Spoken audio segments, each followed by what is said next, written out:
मैं ये बताना चाहूँगा कि एग्रीकल्चर में हायर एजुकेशन के लिए हमको क्या करना होगा। जो भी स्टूडेंट्स जुड़े हुए हैं, वो थोड़ा-सा आप ध्यान से सुनें, उनके काम की बात है। सबसे पहले जिन्होंने 10th पास कर लिया है, जो 10th क्वालीफाई हैं, वो एग्रीकल्चर अलग से स्ट्रीम होती है, 11th क्लास में उसका चयन कर सकते हैं। 11th और 12th में उनको एग्रीकल्चर पढ़ना होगा। या फिर जो student physics, chemistry, biology, PCB stream से हैं या फिजिक्स, केमिस्ट्री, मैथमेटिक्स इन स्ट्रीम से हैं, वो लोग भी इस एग्रीकल्चर में हायर एजुकेशन के लिए आ सकते हैं। अब ठीक है, हम 12th पास हो गए, 10+2, चाहे एग्रीकल्चर से है, चाहे पीसीबी से है, चाहे पीसीएम से है। Now we have to do to ये 2 तरह के बच्चे जुड़े हुए हैं, तो मैं सर हिंदी में ही बोल सकता हूँ या इंग्लिश? आप दोनों में बोले सर, हाँ, कोई ठीक। दिक्कत नहीं। बेसिकली हायर एजुकेशन में हमको राजस्थान में एक एग्जाम होता है JET, JET, joint entrance test, संयुक्त प्रवेश परीक्षा। इस टेस्ट के माध्यम से राजस्थान की जो भी यूनिवर्सिटीज है, 5 यूनिवर्सिटीज है, अभी आगे आएंगे मैं बताऊंगा, उनमें एडमिशन मिलता है। उनके जो भी एफिलेटेड कॉलेजेज हैं, कुछ प्राइवेट कॉलेजेज हैं, कॉन्स्टिट्यूएंट कॉलेजेज भी हैं और एफिलेटेड कॉलेजेज भी। इसके अलावा ऑल इंडिया लेवल पर एग्जाम होता है CUET, common university entrance test, जो ICAR है, अपना Indian council of agricultural research, भारतीय कृषि अनुसंधान परिषद, वो एग्जाम कराता है, सॉरी एग्जाम NTA कराता है। उसके बाद काउंसलिंग वगैरह का जो भी काम है वो ICAR देखता है। इसमें जिन स्टूडेंट्स का एडमिशन होता है उनको फेलोशिप भी अवार्ड की जाती है। ऑल इंडिया में ऑलमोस्ट 77 एग्रीकल्चर यूनिवर्सिटीज है, उनमें एडमिशन मिलता है। और जो जेट है, जेईटी, ये केवल राजस्थान के लिए। इसमें राजस्थान की लगभग 5,000 गवर्नमेंट कॉलेजों की सीटें हैं और बाकी की कुछ प्राइवेट कॉलेजों की सीटें, लगभग 10,000 सीटें हैं, उन सब पर एडमिशन होता है। तो अभी तक जो बात की हमने वो की है कि सबसे पहले हमको इस एंट्रेंस टेस्ट के लिए किस स्ट्रीम से होना जरूरी है। आप 10+2 एग्रीकल्चर से या पीसीबी से या पीसीएम से हैं तो आप इसमें अप्लाई कर सकते हैं। अभी राजस्थान में जेट के एग्जाम का नोटिफिकेशन आया नहीं है, हो सकता है इस सेकंड वीक में आ जाए, ऐसी उम्मीदें हैं। ये ओवरव्यू है जो जेट का ऑनलाइन अपन एप्लीकेशन फॉर्म भरते हैं उसके लिए इस तरह का ओवरव्यू होता है। अभी तक जो लास्ट ईयर तक एग्जाम था वो एग्रीकल्चर यूनिवर्सिटी जोधपुर के द्वारा कंडक्ट कराया जा रहा था। इसमें 3 साल तक एक यूनिवर्सिटी एग्जाम कंडक्ट कराती है। अब हो सकता है may be this year university में भी चेंज, कोई भी यूनिवर्सिटी करा सकती है। ये अपना जो CUET है उसका ओवरव्यू है, जो NTA के द्वारा, डिपार्टमेंट ऑफ हायर एजुकेशन है, उनके द्वारा कराया जाता है। अब बात आती है एंट्रेंस टेस्ट में क्वालिफाई होने के बाद हमको क्या पढ़ना होगा। इसमें सबसे पहले बैचलर डिग्री जो है, UG program, undergraduate program है, उसमें है आपकी BSc ऑनर्स एग्रीकल्चर। ये 4 साल का डिग्री प्रोग्राम होता है। इसमें डिफरेंट डिफरेंट सब्जेक्ट्स होते हैं। एक साल में 2 सेमेस्टर होते हैं। 3 साल तक स्टूडेंट को कैंपस में रहकर पूरा थ्योरी, प्रैक्टिकल, सेमेस्टर जो भी एग्जाम का शेड्यूल है वो फॉलो करना होगा। फाइनल ईयर में जिस तरह से मेडिकल में इंटर्नशिप होती है, इसी तरह से एग्रीकल्चर में भी जो फाइनल ईयर है, 4th ईयर, उसमें इंटर्नशिप प्रोग्राम होता है, जिसमें बच्चे कृषि विज्ञान केंद्र जो हैं या फार्मर्स जो हैं उनके पास जाकर रियल सिचुएशन का अनुभव लेते हैं कि जो हमने 3 साल में पढ़ा है क्या वो खेत में, फील्ड में सेम उसी तरह का है। इसके साथ ही जो स्टूडेंट है उनके अंदर एंटरप्रेन्योरशिप की भावना किस तरह से डेवलप हो, इसके लिए भी ये स्टूडेंट रेडी प्रोग्राम बोलते हैं इसको, रूरल एंटरप्रेन्योरशिप अवेयरनेस डेवलपमेंट योजना। इसमें स्टूडेंट नई नई जो प्रोग्रेसिव फार्मर्स हैं उनके पास जो नई नई टेक्निक्स हैं उनके बारे में रूबरू होते हैं। इसके अलावा इसी दौरान उनको जो एग्री बिजनेस इंडस्ट्रीज है, जो एग्रीकल्चर से रिलेटेड इंडस्ट्री है, उनका भी एक्सपोजर दिया जाता है, जिसके माध्यम से वो समझ सकें कि प्राइवेट सेक्टर जो है वो भी एग्रीकल्चर में किस तरह से आगे बढ़ रहा है। एंड लास्ट सेमेस्टर जो होता है उसमें प्लांट क्लिनिक बोला जाता है उसको। उसमें स्टूडेंट्स को उनके क्रॉप्स में, किसानों के खेत में कोई भी समस्या आती है। हाँ मुकेश जी माइक बंद करें। मुकेश जी, मुकेश सराधना, जी ये बंद कहाँ से होगा?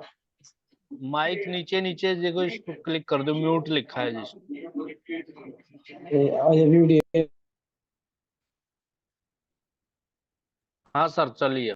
जी, तो उसके माध्यम से स्टूडेंट ये सीखते हैं कि बीमारी किस तरह से लगती है, बीमारी को किस तरह से पहचानना है, उसका किस तरह से नियंत्रण किया जा सकता है। ये होता है 4 साल का डिग्री प्रोग्राम।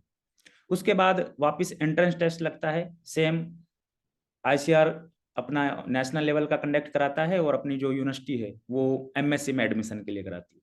लगभग 14 डिपार्टमेंट्स हैं जिसमें हम सबसे पहले जमीन को किस तरह से अच्छा तैयार किया जाए, फिर किस तरह से अच्छा सीड जो बीज होता है वो तैयार किया जाए, उस बीज की अच्छी तरह से बुआई किस तरह से की जाए, सोइंग जिसको बोलते हैं, फिर उसमें पानी कब कब लगाना है, इरिगेशन कितने दिनों बाद लगाना है, फिर उसमें अगर कोई वीड्स खरपतवार अगर हो जाती है उनका नियंत्रण किस तरह से करना है, इसके साथ ही कितना फर्टिलाइजर डालना है, कितना उर्वरक मैन्यूर, ये सब बताया जाता है। अब जैसे जैसे हमारा पौधा आगे बढ़ता है, जिस तरह से हम एक छोटे बच्चे का लालन पालन करते हैं, इसमें प्लांट का भी इसी तरह से हम रियरिंग करते हैं। जैसे ही उसमें कोई डिजीज बीमारी या किसी इन्फेक्शन का कोई भी अगर अटैक होता है तो हम उसका भी समाधान करते हैं। फिर उसके बाद फसल मैच्योरिटी हो जाती है, उस मैच्योरिटी चेक करने के लिए अलग डिवीजन है। फसल को किस तरह से मैकेनाइजेशन के तहत हार्वेस्टिंग की जाए उसके लिए अलग डिपार्टमेंट है जिसको एग्रीकल्चर इंजीनियरिंग बोला जाता है। इसके अलावा फसल को थ्रेसिंग किस तरह से करना है, साइंटिफिक प्रोसीजर क्या है, वैज्ञानिक तरीके से फसल की थ्रेसिंग किस तरह से की जाए। उसके बाद स्टोरेज, फसल का भंडारण करने के लिए अलग से डिपार्टमेंट है। और सबसे लास्ट में होती है फसल की मार्केटिंग, जो हमारा क्रॉप प्रोडक्शन है उसको किस तरह से हम अच्छे दामों पर बेच सकते हैं। तो इसमें एग्रोनॉमी है, हॉर्टिकल्चर है, एनिमल हस्बेंड्री है, एग्रीकल्चर इंजीनियरिंग है, और बीमारियों की रोकथाम के लिए एग्रीकल्चर एंटोमोलॉजी है, प्लांट पैथोलॉजी है, माइक्रोबायोलॉजी है, निमेटोलॉजी है। इसके अलावा फसल को जो सेल आउट करना है उसके लिए एग्रीकल्चर इकोनॉमिक्स है। ये सब अलग अलग डिवीजन है जो पैरेलल काम करते हैं, और उन सभी का एक जो टोटल आउटकम है वो एग्रीकल्चर हम बोल सकते हैं। इसके बाद कोई व्यक्ति अगर हायर एजुकेशन में या रिसर्च में आना चाहता है तो वो PhD में आ सकता है। सेम प्रोसीजर है, PhD का भी एंट्रेंस टेस्ट लगेगा। BSc, MSc और PhD तीनों में ही एंट्रेंस टेस्ट का प्रोविजन है। उसके बाद अपन 3 साल तक जो भी आपको यूनिवर्सिटी कैंपस अलॉट हुआ है वहाँ पे आप 2 साल तक एकेडमिक जो भी थ्योरी पोर्शन है वो कंप्लीट करेंगे। उसके बाद रिसर्च का पोर्शन रहता है, आपका ट्रायल लगेगा। उस क्लाइमेटिक कंडीशन में, उस जलवायु में आपका ट्रायल लगाकर देखा जाएगा कि हम कौन सा रिसर्च टॉपिक सेलेक्ट करना चाहते हैं। ये एक ओवरव्यू है कि हमारा जो एग्रीकल्चर है उसमें हायर एजुकेशन किस तरह से चलती है, BSc, MSc, PhD। ये 5 एग्रीकल्चर यूनिवर्सिटीज हैं अपने राजस्थान में। ये जो सामने दिख रही है ये श्री करण नरेंद्र कृषि विश्वविद्यालय जोबनेर है, जिसमें मैं पोस्टेड हूँ। दूसरा जो है ये Maharana Pratap university of agriculture and technology Udaipur है। इस स्लाइड में जो दो यूनिवर्सिटी दिखाई दे रहे हैं उसमें एक स्वामी केशवानंद राजस्थान एग्रीकल्चर यूनिवर्सिटी बीकानेर और एग्रीकल्चर यूनिवर्सिटी कोटा है। राजस्थान का सबसे पुराना जो यूनिवर्सिटी है वो राजस्थान एग्रीकल्चर यूनिवर्सिटी बीकानेर है, जिसका बाद में नाम स्वामी केशवानंद राजस्थान एग्रीकल्चर यूनिवर्सिटी बीकानेर कर दिया गया। And this is the last university agriculture university Jodhpur. इस तरह से पूरे राजस्थान में 5 एग्रीकल्चर यूनिवर्सिटीज हैं जो अलग अलग जोन्स में कार्यरत हैं, सबका अलग अलग कार्य क्षेत्र है। अब एग्रीकल्चर में बेसिकली एक सबसे अच्छी योजना है कि जो गवर्नमेंट ऑफ राजस्थान का एग्रीकल्चर डिपार्टमेंट है वो गर्ल्स के लिए इंसेंटिव का प्रोविजन रखता है। इंसेंटिव ये है कि गर्ल्स को अलग से, अगर वो 12th में है तो 15,000 रुपये, अगर वो BSc ग्रेजुएशन में है तो 25,000 रुपये, और MSc PhD में 40,000 रुपये उसको प्रति वर्ष। ये ऐसी राशि है जो उनको मिलती ही है, इसमें कोई स्पेशल क्वालिफिकेशन नहीं चाहिए, कोई कट ऑफ कुछ नहीं। जिसने एडमिशन ले लिया वो सही तरीके से पढ़ रहे हैं तो उनको ये पैसा मिलेगा ही। और ये पैसा वो है जिनका दूसरे जो भी फेलोशिप और स्कॉलरशिप उनसे कोई लेना देना नहीं है, ये पैसा मिलता ही है। अब बात आती है कि एग्रीकल्चर जो है उसमें जॉब का क्या क्राइटेरिया, जॉब का क्या स्कोप है। जॉब में जैसा बात करते हैं, सबसे पहले अगर हम केवल ग्रेजुएट हैं, BSc एग्रीकल्चर किए हुए हैं, तो हम assistant agriculture officer AAO RPSC के थ्रू ये भर्तियां होती है, उसके लिए जा सकते हैं। फूड सेफ्टी ऑफिसर FSO जिसको बोलते हैं, उसके लिए जा सकते हैं। अगर हम केवल 10+2 हैं तो हम एग्रीकल्चर सुपरवाइजर के लिए भी जा सकते हैं। अगर हमने हायर एजुकेशन किया, MSc किया है, तो हम एग्रीकल्चर ऑफिसर AO के लिए जा सकते हैं। इसमें अलग अलग पोस्टें होती हैं, agriculture research officer, assistant agriculture research officer. साथ ही अगर हम रिसर्च में जाना चाहते हैं, PhD वगैरह में हमारा इंटरेस्ट है, तो हम असिस्टेंट प्रोफेसर जो अपने यूनिवर्सिटीज में टीचिंग में बेसिकली इन्वॉल्व हैं, इसके साथ ही साइंटिस्ट जो है, ARS बोला जाता है, एग्रीकल्चर रिसर्च सर्विस, ये ऑल इंडिया लेवल की सर्विस है, जिसमें 3 प्रोसेस है। पहले आपको प्री पास करना होगा, फिर आपको मेंस पास करना होगा, then you have to qualify your interview, तब आप साइंटिस्ट बनेंगे। एग्रीकल्चर रिसर्च सर्विस बोला जाता है इसको। इसके बाद subject matter specialist, MSc level की पोस्ट है, अलग अलग डिपार्टमेंट की, ये KVK में पोस्टेड होते हैं। सेम इक्विवेलेंट पे ग्रेड की पोस्ट है सीनियर टेक्निकल ऑफिसर, STO जिसको बोला जाता है। इसके साथ ही अगर कोई एग्रोनॉमी या प्लांट ब्रीडिंग या फिर फिजियोलॉजी में मास्टर किया हुआ है MSc, तो वो सीड ऑफिसर के लिए जा सकता है। इसके साथ ही असिस्टेंट सीड सर्टिफिकेशन ऑफिसर की भी पोस्ट होती है, जो जनरली किसानों के बीज वगैरह हैं उनका परीक्षण करते हैं। ऑर्गेनिक फार्मिंग जो है उसको प्रमोट करने के लिए होता है ये असिस्टेंट सीड सर्टिफिकेशन ऑफिसर। इसके अलावा यूनिवर्सिटीज में फार्म मैनेजर की पोस्ट होती है, ये 2nd ग्रेड की पोस्ट होती है, 4200 पे ग्रेड की। टेक्निकल असिस्टेंट, दोनों इक्विवेलेंट पोस्ट है। एक लैब असिस्टेंट की भी पोस्ट होती है, ये यूनिवर्सिटीज के थ्रू होती है, यूनिवर्सिटी खुद कराती है। इनके अलावा कोऑपरेटिव या लिमिटेड सेक्टर है, उसमें भी काफी स्कोप है एग्रीकल्चर का। इसमें एक नेशनल फर्टिलाइजर लिमिटेड है, एक इफ्को है, इंडियन फार्मर इफ्को, जो मैन्यूर फर्टिलाइजर्स, जैसे अभी आपने सुना होगा नैनो यूरिया जो है इन्होंने ही आविष्कार किया है उसका। इसके अलावा क्रबको है। इसके अलावा NSC है, नेशनल सीड कॉर्पोरेशन, जो हमारे देश में किसानों तक बीज की सप्लाई करती है। ये नेशनल लेवल पर भी कार्यरत है और स्टेट लेवल पर भी कार्यरत है। ये कुछ कोऑपरेटिव या लिमिटेड सेक्टर हैं जो इंडियन गवर्नमेंट के अंडरटेकिंग में काम करते हैं। इसके अलावा बैंकिंग में भी एग्रीकल्चर का स्कोप है। हर बैंक में एक पोस्ट होती है एग्रीकल्चर फील्ड ऑफिसर, AFO, जिसके लिए हमको BSc एग्रीकल्चर होना जरूरी है, बस केवल ओनली ग्रेजुएट। ये जो अपने national fertiliser limited, IFFCO, Kribhco और नेशनल सीड कॉर्पोरेशन में जो पोस्टें आती हैं वो BSc लेवल की भी आती हैं, MSc लेवल की भी आती है। इसमें अलग अलग पोस्टें होती हैं, मैनेजर तक, रीजनल मैनेजर तक, मार्केटिंग में भी होती है, मैनेजमेंट में भी होती है। इसके अलावा प्राइवेट सेक्टर जो है उसमें भी खूब सारा स्कोप है। प्राइवेट सेक्टर में हम सबसे पहले बात करते हैं एग्रीकल्चर इंजीनियर। देखिए, जैसा मैंने आपको फर्स्ट में ही बताया था, एग्रीकल्चर जो है वो साइंस है, लेकिन उसमें art, technology, science, business, management सब कुछ है। आज नीति आयोग में जो मेंबर हैं प्रोफेसर रमेश चंद जी, वो एग्रीकल्चर इकोनॉमिस्ट हैं और वो नीति आयोग में बहुत बड़ी पोस्ट पर हैं। अगर आप अच्छा इकोनॉमिस्ट बनना चाहते हैं, अच्छा एग्रीकल्चर इंजीनियर बनना चाहते हैं, तो एग्रीकल्चर में बहुत स्कोप है। इसके अलावा आप MBA भी कर सकते हैं। अगर प्राइवेट सेक्टर में ही कुछ अच्छा करना है तो MBA होता है, एग्रीकल्चर बिजनेस मैनेजमेंट। BSc के बाद, BSc एग्रीकल्चर के बाद 2 साल का कोर्स होता है ये MBA। इसमें प्राइवेट सेक्टर का काफ़ी स्कोप है और अच्छा पैकेज लगता है, एवरेज 10-12 लाख से स्टार्ट हो जाता है। इसमें स्केट के थ्रू एडमिशन होता है, जैसे नार्म है अपना national academy of agriculture research and management Hyderabad, manage है अपने बीकानेर जो है, वहाँ पे भी MBA होता है। ये सब इंस्टीट्यूट हैं जो टॉप मोस्ट इंस्टीट्यूट हैं, जिनमें अगर स्टूडेंट MBA में एडमिशन लेता है तो प्राइवेट सेक्टर में बहुत ज़्यादा अपॉर्चुनिटीज है।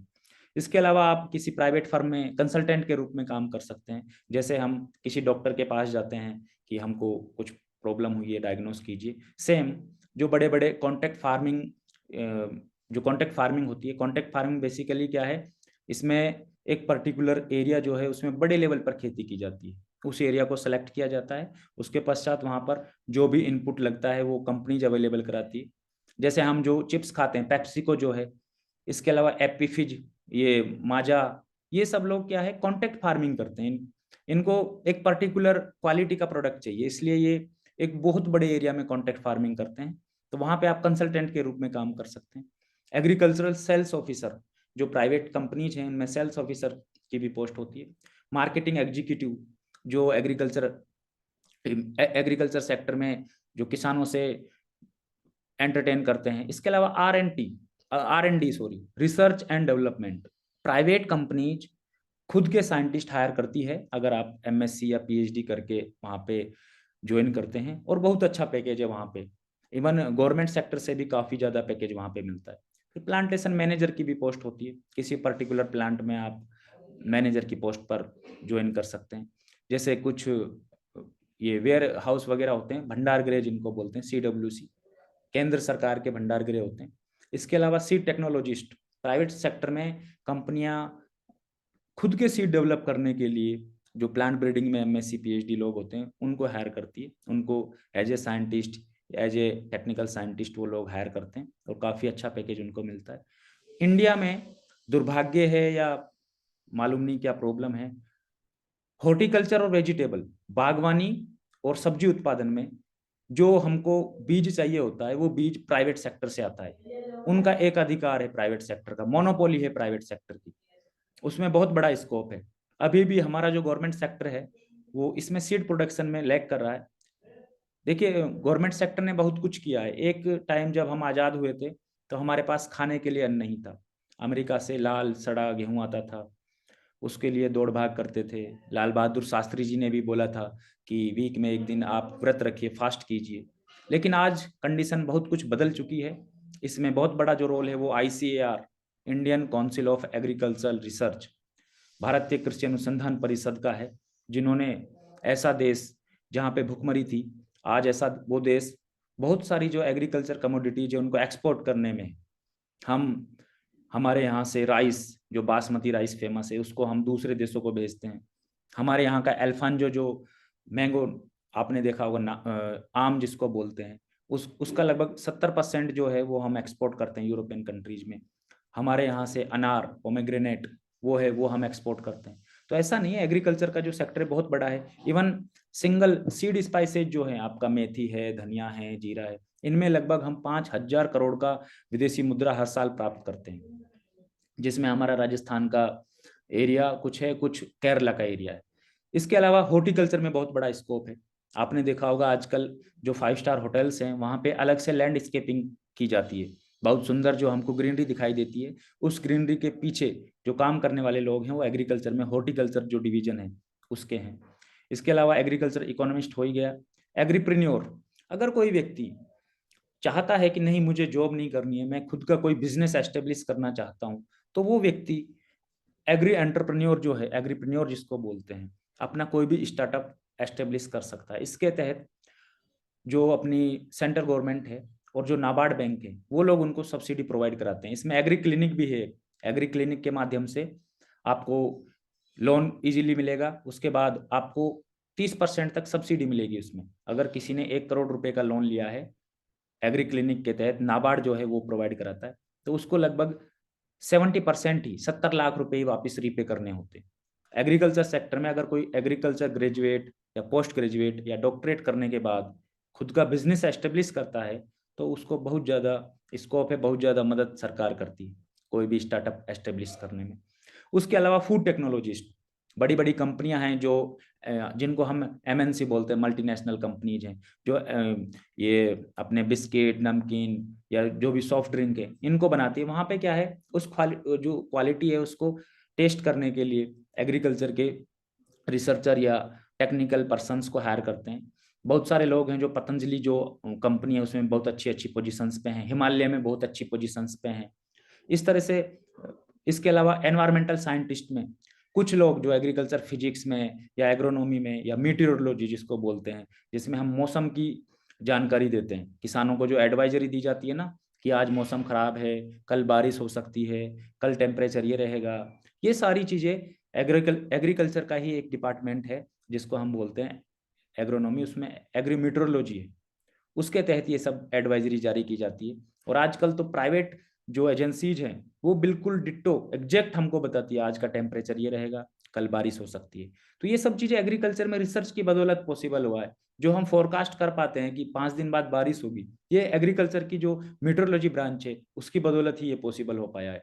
उसके अलावा वाटर रिसोर्सेज इंजीनियर, हम हमारे देश में जो वाटर बॉडीज हैं उनको रिपेयर करने में या वाटर को रिचार्ज करने में सरकार जो है वो वाटर सेड बेसिस पे प्रोग्राम चलाती है, उनमें भी एग्रीकल्चर के जो ग्रेजुएट, पोस्ट ग्रेजुएट है उनको जॉब प्रोवाइड कराई जाती है। इसके अलावा मैं आपको एक चीज़ और बताना चाहूँगा, जो एग्रीकल्चर की शुरुआत की है इसमें ये प्रोफेसर MS स्वामीनाथन साहब है। जो अभी हमने बात की है कि भारत जो एक भुखमरी वाला देश था आज़ादी के टाइम, जब 1966-67 में हमारे देश में पहली बार भारतीय कृषि अनुसंधान परिषद का एक संस्थान है, भारतीय कृषि अनुसंधान संस्थान IARI न्यू दिल्ली, वहाँ पे जो हमारा गेहूं और चावल है उसमें पहली बार ऐसी किस्म डेवलप की गई थी, मैक्सिको से लेकर आए थे हम, जिनकी मदद से हम फूड ग्रेन में सेल्फ सफिशिएंट हो गए थे, आत्मनिर्भर हो गए थे। वो ये स्वामीनाथन साहब है, इनका बहुत बड़ा रोल था। इन्होंने ये लास्ट ईयर ही ये हमारे बीच नहीं रहे, लगभग 94 के समथिंग इनका लाइफ था। इनको भारत रत्न से भी सम्मानित किया गया है। तो एग्रीकल्चर में जो आज एग्रीकल्चर का इतना विशाल रूप है, उसमें कहीं ना कहीं प्रोफेसर एम एस स्वामीनाथन साहब का बहुत बड़ा रोल है। इन्होंने एग्रीकल्चर को पूरा एजुकेशन के रूप में भी, रिसर्च के रूप में भी और एक्सटेंशन के रूप में भी एक जो स्ट्रक्चर चाहिए वो स्ट्रक्चर इन्होंने डेवलप की थी। जनरली एग्रीकल्चर में 3 सेक्टर होते हैं। एक होता है एजुकेशन, कि बच्चों को, स्टूडेंटों को पढ़ाई किस तरह से करानी है, उनके लिए टाइम टू टाइम कोर्स किस तरह से डिजाइन करना है। दूसरा होता है रिसर्च। एजुकेशन के साथ साथ रिसर्च भी पैरेलल चलता है, जिसमें हम किसानों को बताते हैं या किसानों की जो भी फीडबैक मिलती है कि हमको इस टॉपिक पर रिसर्च करानी, इस जो हमारी प्रॉब्लम है इसके ऊपर रिसर्च कीजिए। उसके बाद फीड फॉरवर्ड किया जाता है उनको कि आपकी जो समस्या थी उसका हमने समाधान किया है, और उस समाधान के तहत आपको ये सब चीज़ें, ये रिकमेंडेशंस हम बताते हैं। उन सुझावों को किसान अपनाता है। तो इसके बाद जो होता है वो होता है एक्सटेंशन, जिसमें हम एक्चुअली जो रिसर्चर है, जो वैज्ञानिक है, उसके पास इतना समय नहीं होता है कि वो अपना लैब, अपने फील्ड में रिसर्च के बाद किसानों के बीच भी जा सके। तो जो एक्सटेंशन है उसमें ये होता है कि किसान जो समस्या देख रहा है या उसको जो समस्या आ रही है, उस समस्या का समाधान वैज्ञानिक करे, और वैज्ञानिक ने क्या समाधान किया है, उसके लिए क्या टेक्नोलॉजी उन्होंने इजाद की है, उस टेक्नोलॉजी को वो किसान तक पहुंचा सके। ये एक्सटेंशन का काम होता है। और बेसिकली ये जो काम है ये अपने डिपार्टमेंट ऑफ एग्रीकल्चर, कृषि विभाग जो होता है स्टेट गवर्नमेंट के अंदर, वो ये करता है। तो ये सब एक ब्रीफिंग थी एग्रीकल्चर के बारे में कि एग्रीकल्चर जो है वो किस तरह से कार्य करता है। और मेन मोटो जो था वो ये था कि आप एग्रीकल्चर में किस तरह से प्रवेश ले सकते हैं, एंड जो प्रवेश के बाद आपको किस तरह से आगे पढ़ाई करनी है, कौन इन सब चीज़ों को गवर्न करता है, आप किस किस सेक्टर में नौकरी प्राप्त कर सकते हैं। और ऐसा नहीं है कि नौकरी केवल गवर्नमेंट सेक्टर में, एग्रीकल्चर में भी प्राइवेट सेक्टर में बहुत ज़्यादा बूम है। प्राइवेट सेक्टर में बहुत खूब सारी नौकरियां मिलती हैं, यूनिवर्सिटीज में भी मिलती हैं। ये जो ARS एग्जाम है ये ICR कंडक्ट कराता है। जो कृषि वैज्ञानिक की भर्ती होती है वो नेशनल लेवल का है। अपने ICR में एक बॉडी है ASRB, agriculture scientist recruitment board, कृषि वैज्ञानिक चयन मंडल बोलते हैं उसको, वो ये सब कराता है। तो ये सब आज का जो लेक्चर था उसमें मैंने ब्रीफिंग करके आपको बताने का प्रयास किया है। अब किसी भी पार्टिसिपेंट का कोई क्वेश्चन हो तो आप पूछ सकते हैं। आकाश जी, आपने बहुत ही गहराई से बहुत सारी बातें बताई, और बड़ा आश्चर्य की बात यह कि इन सब चीजों की हमें जानकारी नहीं थी। जी सर। मैं तो, मेरी मेरी भतीजी पिछली बार जो है बायोलॉजी से उसने 12th किया था। औसत पढ़ाई में होने के कारण फिर मैंने सोचा कि एग्रीकल्चर का मुझे पता ही नहीं था, इस तरीके से एंट्रेंस होते हैं, इस तरीके से इतना सारा स्कोप है। तो ये बहुत बड़ी समस्या है कि रूरल एरियाज और कम से कम अपनी सोसाइटी में तो ये है कि एग्रीकल्चर को दोयम दर्जे का समझते हैं। जी सर। पर जो आज आपने बताई ये तो बहुत बड़ी बातें हैं, बहुत बड़ा स्कोप है इसमें। जी। तो निश्चित रूप से लाभदायक होगा ये, और इसको हमने रिकॉर्ड किया है तो ये आ, अपने गुर्जर एकेडमिशियन चैनल पे भी डालेंगे, तो उससे भी अधिक लाभ होगा और प्रसारित करेंगे। आपने बड़ी मेहनत की है, तैयारी की है, और ये सब पावर प्रेजेंटेशन के माध्यम से बड़ी सहजता, सरलता से और रिसर्च करके आपने ये तैयार किया है। बहुत बड़ी मेहनत की है आपने। ये बड़ा योगदान है, और कंट्रीब्यूशन के रूप में आपका ये योगदान है। बहुत बहुत धन्यवाद सर। यदि कोई और साथी कोई सवाल पूछना चाहता है तो पूछिए सर से। हमारे पार्टिसिपेंट अपना माइक ऑन करके और बात कर सकते हैं, प्लीज। तो शायद कोई नहीं है, तो बहुत बहुत धन्यवाद सर। ये जो शेयरिंग चल रही है PPT, इसको आप आपसे रिक्वेस्ट है इसको क्लोज करें, और फिर हम प्रोफ साहब, सर का बहुत बहुत धन्यवाद। 1 मिनट सर, हाँ प्लीज। पूर्ण जी, यस सर, यस सर। मैं सबसे पहले तो आज के इस वेबिनार में सम्मान्य आकाश जी तंवर साहब और सभी साथियों का आभार व्यक्त करता हूँ, और तंवर साहब का विशेषकर जो आज एग्रीकल्चर क्षेत्र में बड़ा विस्तृत से जानकारी दी। सर बहुत बहुत धन्यवाद। मैं भी सुन रहा था। सर एक थोड़ा सा आईसीआर में आगे चलकर क्या क्या ब्रांचेज होती हैं, और स्पेशलाइजेशन क्या है इसका, इसका थोड़ा सा बताएंगे सर थोड़ा। और हाँ, ये बड़ा अच्छा लगा कि 12th के बाद हमें भी नहीं पता था एक्चुअली कि इस तरह से ये स्कोप है इसका। एक थोड़ा सा विनम्र निवेदन ये और रहेगा सर कि जी आप बराबर सर हमसे जुड़े रहें। बहुत सारे ग्रुप्स हैं, और अब क्या एडमिशन होंगे, कॉलेज में भी होंगे, स्कूल्स में भी होंगे, सभी में। तो सर हमें, वैसे आदरणीय प्रभु साहब हैं ही टच में, लेकिन आपकी सेवाएं जरूर लेते रहेंगे सर। जी सर, बहुत बहुत धन्यवाद। जी सर, आपकी जो क्वेरी है वो आईसीआर से है। सर बहुत अच्छा क्वेश्चन है आपने। जनरली क्या होता है, स्टूडेंट जो है केवल स्टेट लेवल पे ही वो आईसीआर का सोचता ही नहीं है, उसे लगता है ऑल इंडिया लेवल का है एंट्रेंस टेस्ट, मेरा सिलेक्शन नहीं हो पाएगा। लेकिन बहुत अच्छी बात है आपने इंटरेस्ट जाहिर किया। सर आईसीआर जो है वो हर साल बीएससी एमएससी और पीएचडी के लिए एंट्रेंस एग्जाम है वो कंडक्ट कराता है। अब पहले क्या है, आईसीआर खुद कंडक्ट कराता था तीनों एग्जाम, लेकिन जब से ये सीयूईटी आया है तब से यूजी वाले जो एग्जाम है बीएससी वाले वो सीयूईटी के तहत होते हैं। उसके बाद जो एमएससी और पीएचडी के लिए एंट्रेंस है वो आईसीआर अभी भी खुद कंडक्ट कराता है। इसमें सर अलग अलग ब्रांचेज हैं, जैसा मैंने बताया था कि हम सबसे पहले हमारी जो कृषि भूमि है उसको किस तरह से अच्छे से तैयार किया जाए, उसके लिए एक डिपार्टमेंट है एग्रोनॉमी जिसको बोलते हैं हम, सस्य विज्ञान। उसके अलावा फिर हमारी जो जमीन है वो उसकी क्वालिटी खराब हो रही है तो सुधारे कैसे, उसमें पीएच कैसा है, उसका एसिडिटी है, क्षारीय है, लवणीय, उसके लिए है मृदा विज्ञान, सोइल साइंस जिसको बोलते हैं। इसके बाद हमको हमारा जो बीज है वो अच्छी क्वालिटी का कैसे बने, उसके लिए प्लांट ब्रीडिंग और सीड टेक्नोलॉजी, ये दो डिवीजन होते हैं। इसके अलावा अब हमारे पास अच्छी जमीन है और अच्छा सीड है, अब उसकी सोइंग किस तरह से करनी है ये सेम एग्रोनॉमी में आएगा। अब उसके बाद हमने सोइंग कर दी है, हमारा जो बीज है वो जर्मिनेट अच्छे से कैसे, उसका अंकुरण किस तरह से अच्छा हो, उसके लिए भी एग्रोनॉमी है, वो आपको बताएगा कितने दिन पे आपको सिंचाई करनी है, आपको कौन सा फर्टिलाइजर डालना है, कौन, अगर आपने देखा है कि आजकल ऑर्गेनिक फार्मिंग का बहुत ज्यादा ट्रेंड चल रहा है तो उसमें भी आपको बताएगा कि आप फर्टिलाइजर नहीं डालना चाहते तो आप मैन्यूर्स के द्वारा या जो भी कल्चर ट्राइकोडर्मा वगैरह हैं या FYM गोबर की खाद है, वर्मी कंपोस्ट है, इनके माध्यम से आप किस तरह से जो न्यूट्रिशन है उनको प्रोवाइड करा सकते हैं। अब हमारा पौधा धीरे धीरे आगे बढ़ रहा है, हो सकता है उसमें कोई भी इंसेक्ट, कोई भी पेस्ट या कोई भी बीमारी या वायरस का अगर अटैक होता है तो उससे किस तरह से बचा जाए, उसके लिए हमारे पास डिवीजन है प्लांट पैथोलॉजी, पादप रोग विज्ञान, माइक्रोबायोलॉजी है जो सूक्ष्म विज्ञान के लिए, एंटोमोलॉजी जो कीट, एक्चुअली पैथोलॉजी जो बोलते हैं हम पादप रोग विज्ञान, उसमें क्या है हम वायरस, फंजाई, बैक्टीरिया इनका अध्ययन करते हैं, ये क्या दिखाई नहीं देते हैं अपनी नग्न आंखों से।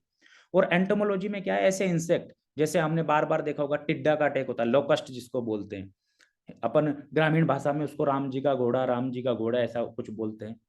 वो लोकस्ट होता है, उसका बहुत ड्रास्टिक अटैक होता है, पूरी फसल को वो खराब कर देता है, वो एंटोमोलॉजी होती है, कीट विज्ञान जिसको बोलते हैं। इसके अलावा बहुत बार हमने देखा होगा हमारा जो पौधा है उसकी जो जड़ें हैं उनमें गांठ जैसा बन जाता है और पौधा सूख जाता है, हमको समझ नहीं आती कि पौधे में हुआ क्या है, किस कारण से हमारी जो फसल है वो खत्म हो गई, उसमें होता है निमेटोलॉजी बोलते हैं उसको, सूत्रकृमि विभाग है वो, केवल जनरली गांठों में ही उनका अटैक होता है। तो इन सब चीजों को हम, ये चार जो विभाग है, प्लांट पैथोलॉजी, माइक्रोबायोलॉजी, एंटोमोलॉजी और निमेटोलॉजी, इनके माध्यम से हम उस फसल की सुरक्षा कर सकते हैं। उसके पश्चात हमारी जो फसल है वो पककर तैयार हो गई, अब उसकी हमको हार्वेस्टिंग करनी है, कटाई करनी है, तो उसमें एग्रीकल्चर इंजीनियरिंग है। आपने देखा होगा आज से 20 साल पहले हम हाथों से मैनुअली कटाई करते थे, अब कंबाइन हार्वेस्टर आ गया है, समय की बचत हो गई, तो कंबाइन जो है वो एग्रीकल्चर इंजीनियरिंग में रिसर्च के माध्यम से ही हमारे सामने आ पाया है। फिर हमारी जो फसल है उसको हम स्टोरेज कैसे करें, हम अभी चाहते हैं फसल को बेचना नहीं चाह रहे हैं, तो स्टोरेज करने के लिए हमारे पास है पोस्ट हार्वेस्ट टेक्नोलॉजी, कि हम उससे कुछ बनाना चाहते हैं। सपोज कीजिए हमारे पास बहुत ज़्यादा टमाटर पैदा हो गया तो हम उसका जैम, जेली, सॉस ये बना सकते हैं, या आंवला पैदा हो गया हम मुरब्बा बना सकते हैं, तो वो है पोस्ट हार्वेस्ट टेक्नोलॉजी विभाग है हॉर्टिकल्चर का यही। इसके बाद में फसल को किस तरह से हम ये भी देखें कि भाई हमारा जो फसल हमने उगाई है कितना पैसा लगा है, उसमें फायदा हो रहा है या नहीं, इन सबको मीजर करने के लिए हमारे पास होता है एग्रीकल्चर इकोनॉमिक्स, जो मैं बात कर रहा था, रमेश चंद जी जो हैं वो गुजर ही हैं और अपने नीति आयोग में जो प्लानिंग कमीशन की जगह नीति आयोग बना है उसमें बहुत बड़ी पोस्ट पर है। ये सब अलग अलग डिविजन्स हैं जिनके माध्यम से एग्रीकल्चर है वो एक पूर्ण रूप से, जिसको हम बोलते हैं कृषि विज्ञान।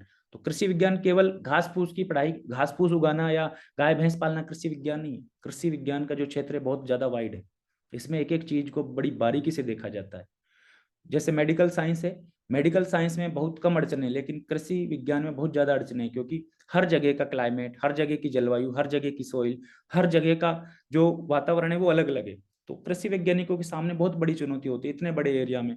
भारत में इतनी विभिन्नताएं, मेडिकल साइंस में आपने एक दवाई खोज ली, ठीक है, पूरे भारत के लोगों को वो दवाई खिला सकते हैं, लेकिन यहाँ पे आप एक सीड, एक वेराइटी को पूरे भारत में नहीं उगा सकते। आपको उस जगह की जो जमीन है, जिसको हम सोइल बोलते हैं, मृदा, वो देखनी होगी। उस जगह कितना टेम्परेचर है, उस जगह कितनी बारिश होती है, उस हिसाब से आपको रिसर्च करना होगा। तो ये सब एग्रीकल्चर में है सर। उम्मीद करता हूँ आपको आपका जो प्रश्न था उसका सही से जवाब मिल पाया होगा।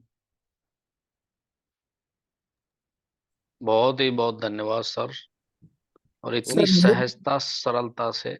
Yes sir. सर मेरा एक क्वेश्चन है सर। जी सर जो राजस्थान में जो 5 एग्रीकल्चर यूनिवर्सिटी बताई, उनके एडमिशन के लिए सर जो जेट एग्जाम है ये इससे होगा, या जो कॉमन एडमिशन टेस्ट जो होता है सर सेंट्रल लेवल का, उससे होगा? जी, बहुत कौन अच्छा सा? क्वेश्चन सर आपका। जी, आपका क्वेश्चन समाप्त हो गया सर।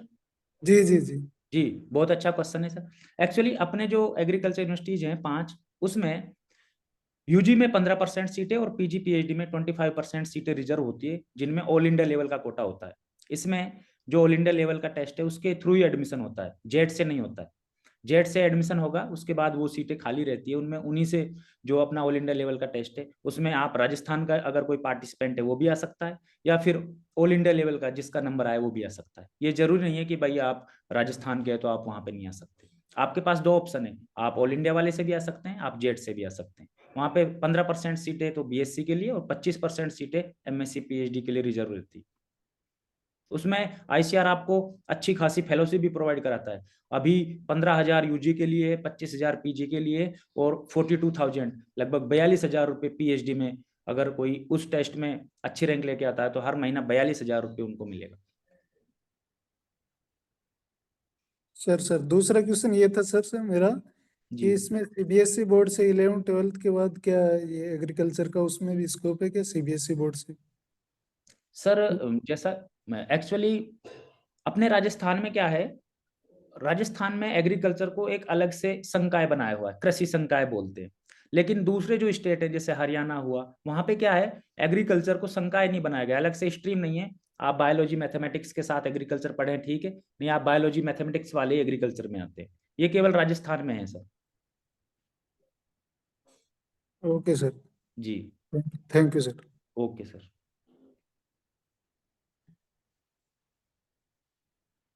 और कोई सवाल है तो पूछ सकते हैं। और आकाश जी ने आज बड़ा वैल्यूएबल टाइम निकाला, और मैं समझ रहा हूँ सप्ताह भर से आप इसमें जुटे हुए थे, और ऐसा कोई एरिया नहीं छोड़ा जिसको आपने छुआ नहीं। और एक एकेडमिशियन की तरह है, और बड़ी सरलता सहजता से आपने हर बात को समझाया। स्टूडेंट भी इसको बड़े आसानी से समझ पाएंगे। और जागरूकता की दृष्टि से देखें तो बहुत बड़ा स्कोप को हमने छोड़ रखा है, जी और यही कारण है कि हम लीक के फकीर बने हुए हैं। आज हमारे लगभग हर तीसरा स्टूडेंट कोटा और सीकर का रुख कर रहा है, नीट करवाएं और डॉक्टर बनाएं, यही लगा रखा है। और वहाँ सफलता की दर लगभग 2 या 3% है। अब उस अंधी दौड़ में बहुत सारी प्रतिभाओं का हम गला घोट रहे हैं, और इस अच्छे शानदार इतना बड़ा फील्ड है, इसको छोड़ रखा है। जी सर। और जिन्होंने इनको अपना रखा है वो बहुत समृद्धि पा चुके हैं, वो बताते ही नहीं है जी लगभग कि वो कितने मतलब सेल्फ डिपेंड बन चुके हैं इस फील्ड में आकर के। और मेरे एक मिलने वाले हैं कृषि विज्ञान में, तो गुजरात में पूरे स्टेट के बहुत बड़े ओहदे पर हैं, जी डायरेक्टर हैं क्या है जो भी है, पर वो पूरे स्टेट लेवल के हैं, बड़े अफसर हैं। तो मैंने पूछा कि कैसे गए, तो उन्होंने एग्रीकल्चर से ही बताया। मुझे इतना बड़ा स्कोप है। तो ये चीजें हैं जो निश्चित रूप से आज आपने जो बताई हैं, और इसका हम प्रचार प्रसार भी करेंगे, ये बहुत मस्ट है। और आप जैसे टैलेंट के कारण तो ये सब्जेक्ट बड़ा एनरिच हो रहा है, और हमें बड़ा गर्व है कि हमारे समाज में एक ऐसी प्रतिभा है और इतना शानदार एकेडमिशियन हमारे बीच में है। तो निश्चित रूप से आप भी नाम तो करेंगे ही, और आज हो रहा है, और समाज के बच्चे आपसे आज की इस शानदार व्याख्यान से, इस प्रेजेंटेशन के माध्यम से लाभान्वित होंगे। तो आपसे हम जुड़े रहेंगे। Thank you very much sir, बहुत बहुत आभार और धन्यवाद sir. Thank you sir, thank you. आपसे ही सीखते हैं सर हम, बहुत सारी चीज़ें हैं जो वेलकम। आपसे धीरे धीरे सीख रहे हैं सर। आप बिल्कुल कठिन परिश्रम कर रहे हैं बिना हारे थके। अथक मेहनत जो है वो हमको मोटिवेट करती है, इंस्पायर करती है कि सर इतना कुछ कर रहे हैं तो हमें भी कुछ करना चाहिए। तो इसमें सर जो क्रेडिट है वो आपका ही है, हमारा कोई क्रेडिट नहीं है। नहीं, हम एक टीम के रूप में काम करेंगे। जी और सर। बहुत बहुत आभार। जी जी, ओके थैंक यू। सर, बहुत बहुत धन्यवाद। और जी, आपसे रिक्वेस्ट है कि होस्ट आप इनको मेवाराम जी को बना दीजिए। जी जी। आप बना देंगे तो हम नेक्स्ट बहुत ही फेमस और एक शानदार शख्सियत से हम आप रूबरू होने जा रहे हैं, और एक लेखन के क्षेत्र में समाज का एक नाम आपने जो है सब झंडा गाड़ा है। और उदयपुर में आप, जहां हमारी स्टेट लेवल की इंस्टीट्यूट है, जहाँ बुक्स वगैरह लिखी जाती हैं, वहां भी आप दखल रखते हैं। बुक्स लिखी हैं आपने, कविता के क्षेत्र में भी बड़ा अच्छा काम है आपका। तो मेवाराम जी, आप सुन पा रहे हैं? तो हम हाँ आपको सर, सुनना चाहते सुन हैं। पा रहा हूँ मैं। आपका वीडियो जरूर ऑन करें सर। बिल्कुल बिल्कुल। Yes sir, yes sir. पहले तो सभी को नमस्कार। पिछले काफ़ी समय से हम लोग जुड़े हुए थे, और मैं देख रहा था आकाश जी ने बहुत शानदार तरीके से अपनी बात रखी है, और एक ऐसे विषय पे रखी है जो वास्तव में अभी बहुत पीछे चल रहे हैं हम, अछूता रह गया है हमसे कहीं ना कहीं। और आकाश जी से मुझे भी संपर्क करना पड़ेगा, क्योंकि जिस स्कूल में मैं पढ़ा रहा हूँ वहाँ भी कृषि अ, एक स्ट्रीम के रूप में चलाई जा रही है। हमारे अब यहाँ एग्रीकल्चर के बच्चे हैं, तो निश्चित तौर पर मुझे इनकी ज़रूरत पड़ेगी। मैं अपनी बात कम समय में कहने की कोशिश करूँगा, क्योंकि पिछले 1 घंटे से हम इसमें जुड़े हुए हैं, तो काफ़ी लंबा समय हो गया है। और ज़्यादा लंबा समय होने के बाद में फिर बाकी लोग जो है वो अनईजी फील करते हैं, तो मैं कम समय में अपनी बात को आप लोगों के सामने रख पाना कोशिश करूँगा।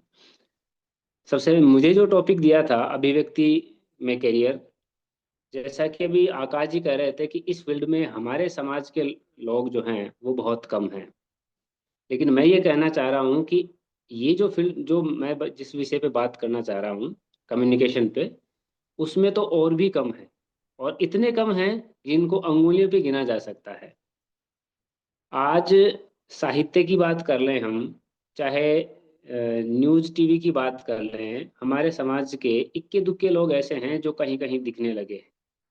और ये भी पिछले 10 वर्षों के दौरान हुआ है, उससे पहले तो बहुत, या कह सकते हैं थे ही नहीं। अभी भी हम इस फील्ड में बहुत पीछे चल रहे हैं बनस्पत दूसरे लोगों के। सबसे पहले तो हम ये देखेंगे कि अभिव्यक्ति से क्या मतलब है, मीनिंग क्या है इसका। अभिव्यक्ति का मतलब है हमारे जो विचार हैं, हमारी जो भावनाएं हैं, हमारे जो मत हैं, उनको हम लोगों तक किस प्रकार से पहुंचाते हैं, चाहे वो लिखित हो, मौखिक हो, चाहे सांकेतिक हो, किसी भी तरीके से हो सकते हैं। अपने विचारों को लोगों तक पहुंचाना अभिव्यक्ति है। अभिव्यक्ति के कई माध्यम हैं। अब सवाल हमारा ये होता है कि अभिव्यक्ति में करियर कहाँ है। अगर किसी को अच्छा बोलना आता है, किसी को किसी बात को अच्छी तरह से डिलीवर करना आता है, तो उसकी नौकरी कहाँ है, उसको जॉब कैसे मिलेगा, इस विषय पे हम बात करेंगे।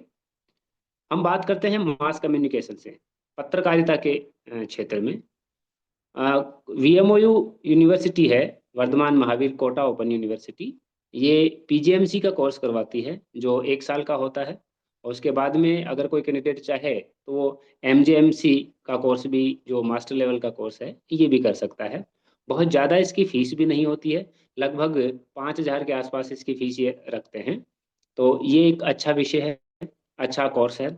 और यहाँ से जो स्कोप है वो ये है कि किसी भी न्यूज़ टीवी में, अखबार में, समाचार पत्रों में, पत्रिकाओं में हम एक संपादन के रूप में, एंकर के रूप में काम कर सकते हैं। अगर हमारे पास में ये डिग्री है तो हम एंकर के रूप में, रिपोर्टर के रूप में, इस तरह से हमें अच्छी जॉब मिल सकती है, क्योंकि आजकल इनका भी बहुत अच्छा प्रचलन में है, बहुत अच्छी ये जॉब चल रही है। इसी अभिव्यक्ति की बात हम करें, अभिव्यक्ति का मतलब हम, मैं समझा पा रहा हूँ यदि आपको, लोगों को मेरी बात को अच्छे तरीके से लोगों के तक पहुंचाने से संबंधित है। एक पब्लिक रिलेशन ऑफिसर होता है जिसको हम पीआरओ कहते हैं। आजकल कई सारे एनजीओ और प्राइवेट सेक्टर ऐसे हैं जो अपने यहाँ पर एक पीआरओ को हायर करते हैं, जिनकी अच्छी स्किल होती है, उनको ये अच्छे वेतन पर हायर करते हैं। और ये लोग उस कंपनी और उस एनजीओ के लिए काम करते हैं, समाज में जाकर के, धरातल पे जाकर के लोगों से जुड़ाव किस तरह से, कैसे उनको प्रचार प्रसार का करना, ये सारा काम देखते हैं। और इनका एक बहुत अच्छा वेतन उस कंपनी के द्वारा दिया जाता है। तो इसमें भी बहुत अच्छी स्कोप है। हम न्यूज एंकर की बात कर सकते हैं। टीवी पे बैठ करके हम रोज समाचार सुनते हैं, देखते हैं।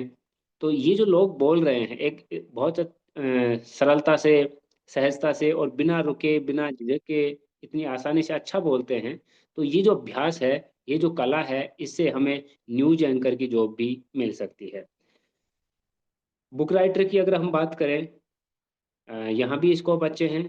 यदि आपने एक अच्छे विषय के ऊपर एक अच्छी बुक लिखी है तो एक किताब जो है वो आपको इतना फेमस कर देगी, इतना कुछ दे देगी, जितना आप एक्सपेक्ट करते हैं, जितना आप चाहते हैं। क्योंकि बुक्स जो हैं वो आज हम देख ही रहे हैं, साहित्य अपने आप में एक ऐसा क्षेत्र है जहाँ एक किताब लिख करके कुछ लोग इतने पॉपुलर हो जाते हैं कि कुछ लोग 100 किताबें लेकर के भी उसके बराबरी नहीं कर पाते हैं। प्रेमचंद को आज साहित्य में कौन नहीं जान रहा है, मैथिली शरण गुप्त है, हैं?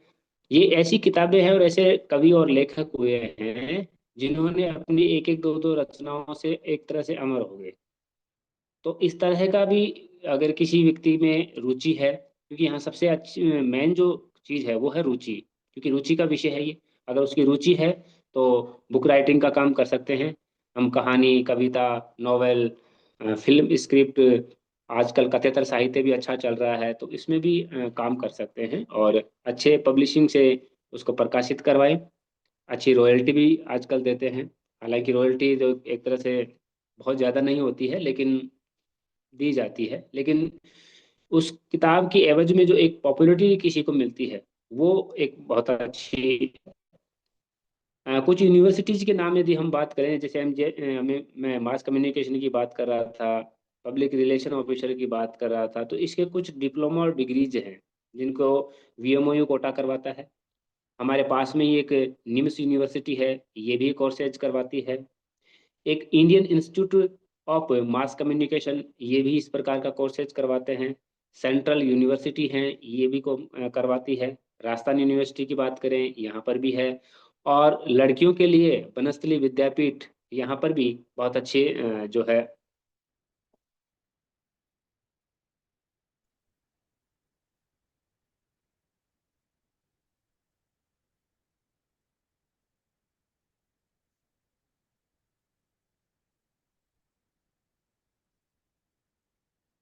हाँ, शायद बीच में थोड़ा सा डिस्टर्ब हुआ है नेटवर्क की वजह से।